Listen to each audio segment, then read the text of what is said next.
Pada suatu hari, ada seorang pemuda abid, yaitu ahli ibadah, yang lewat depan rumah wanita itu. Kemudian pemuda tersebut tanpa sengaja melihat wanita cantik bertubuh anggun di atas ranjang. Sontak ia pun tergoda dan membuat syahwat pemuda tersebut bangkit.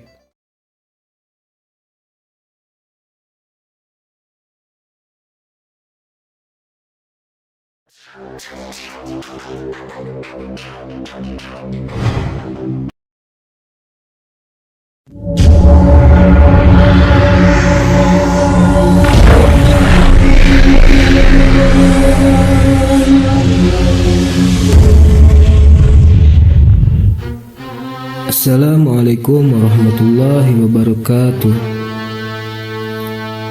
Hidayah Allah subhanahu wa ta'ala akan datang dari mana saja dan kapan saja. Tidak akan memandang seseorang, sekalipun jika orang itu adalah kafir.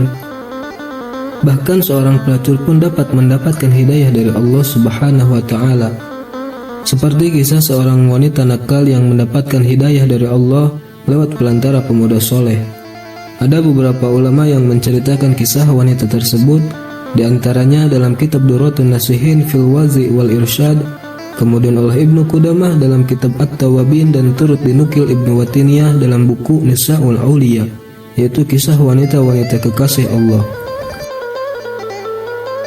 Dalam kitab Tanqihul Qaul, tukilan Imam Nawawi Al-Bantani, diceritakan dari Zaddan, kemudian diceritakan dari sahabat Abdullah bin Mas'ud, dan diceritakan dari sahabat Salman Al-Farisi bahwa dahulu kala hiduplah seorang wanita di tengah-tengah penduduk Bani Israel yang dikaruniai oleh Allah mempunyai wajah cantik dan tubuh yang anggun, tetapi tidak bersyukur, malah durhaka kepada Allah dengan menjual dirinya kepada para lelaki. Dengan kecantikan dan keanggunannya itu, setiap harinya ia sengaja membuka lebar pintu rumahnya, sedangkan dia duduk terlentang di atas ranjang yang tempatnya lurus dengan pintu rumahnya. Setiap pria yang melihatnya pasti tergoda dengan kecantikannya. Mereka bisa bersenang-senang bersamanya dengan syarat membayar 100 dinar. Wanita itu pun membuka kesempatan kepada siapa saja yang tertarik dengannya, asalkan membayar dengan nominal itu. Pada suatu hari, ada seorang pemuda abid, yaitu ahli ibadah, yang lewat depan rumah wanita itu. Kemudian pemuda tersebut tanpa sengaja melihat wanita cantik bertubuh anggun di atas ranjang. Sontak ia pun tergoda dan membuat syahwat pemuda tersebut bangkit. Sebagai seorang abid, ia lantas berdoa kepada Allah subhanahu wa ta'ala untuk dapat menghilangkan syahwatnya yang bergejolak di dalam dirinya. Namun meskipun demikian, syahwat pria itu terus membara. Kemudian dirinya bekerja keras mengumpulkan uang agar bisa bersenang-senang dengan wanita tersebut. Ia bahkan sampai menjual perabot rumahnya dan semua barang yang ia miliki agar mendapatkan pundi uang.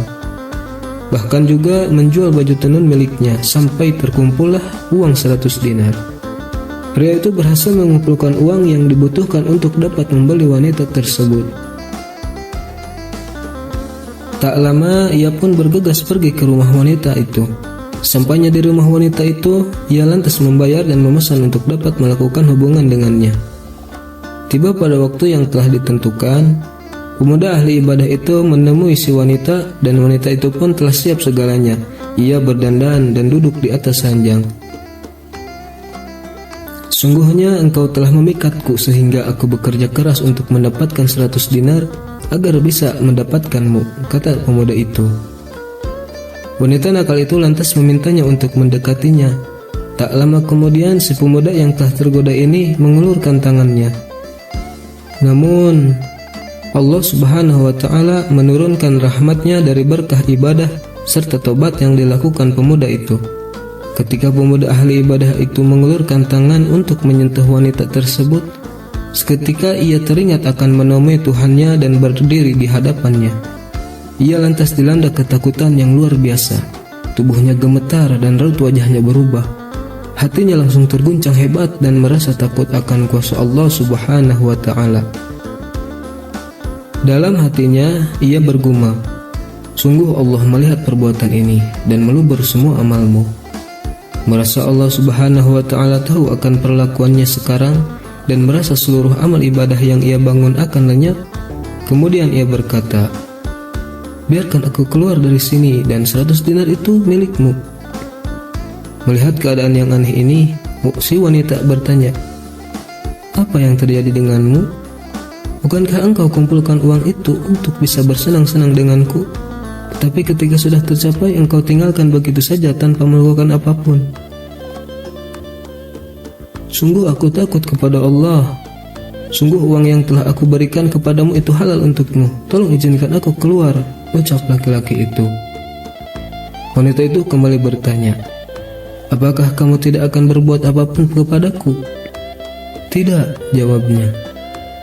"Kalau demikian, maka sungguh tidak ada yang pantas menjadi suamiku melainkan dirimu," ucap wanita itu dengan nada penuh penyesalan. Singkat cerita, akhirnya laki-laki itu pun pergi meninggalkan rumah wanita itu. Sebelum pergi, ia sempat memberitahu nama dan rumahnya. Sejak ditinggal oleh pemuda ahli ibadah itu, si wanita tersebut terketuk pintu hatinya dan ia termenung dengan diselimuti rasa takut karena mendapatkan berkah dari sang pemuda. Ia bergumam dalam hatinya, "Ini adalah dosa yang pertama kali dilakukannya dan ia sangat merasa takut. Sedangkan aku telah melakukan dosa ini selama 1 tahun. Adapun Tuhan yang ditaatinya adalah Tuhanku juga, dan seharusnya rasa takutku melebihi rasa takutnya." Lalu wanita itu lantas berhenti dari perbuatannya dan bertobat. Hingga pada suatu ketika ia memutuskan untuk menemui lelaki itu dengan penampilan tertutup. Kemudian ia pergi untuk mencari pria yang telah menyadarkannya. Setelah bertanya ke sana kemari kepada penduduk desa, ia pun menemukan kediaman lelaki itu. Namun, begitu lelaki itu mengetahui bahwa yang datang adalah wanita yang pernah ia datangi, ia lantas terkejut menjerit dengan keras lalu meninggal dunia saat itu juga. Setelah kejadian tersebut, sang wanita cantik itu tambah bersedih karena ia datang jauh-jauh untuk berbuat kebaikan yang dapat membantunya menuju kebenaran. Akan tetapi pemuda ahli ibadah tersebut malah meninggal dunia. Hingga akhirnya ia diberitahu oleh penduduk setempat bahwa si laki-laki itu memiliki saudara laki-laki yang soleh tetapi miskin. Wanita itu tidak keberatan jika seorang tersebut tidak memiliki harta karena ia memiliki beberapa harta yang cukup untuk keduanya. Hingga pada akhirnya wanita itu menemui saudara dari pemuda ahli ibadah tersebut dan menikah karena kecintaannya terhadap pemuda tersebut. Dan Allah Subhanahu wa Ta'ala mengaruniai 7 keturunan yang dimana keturunannya itu merupakan seorang nabi pada masa Bani Israel.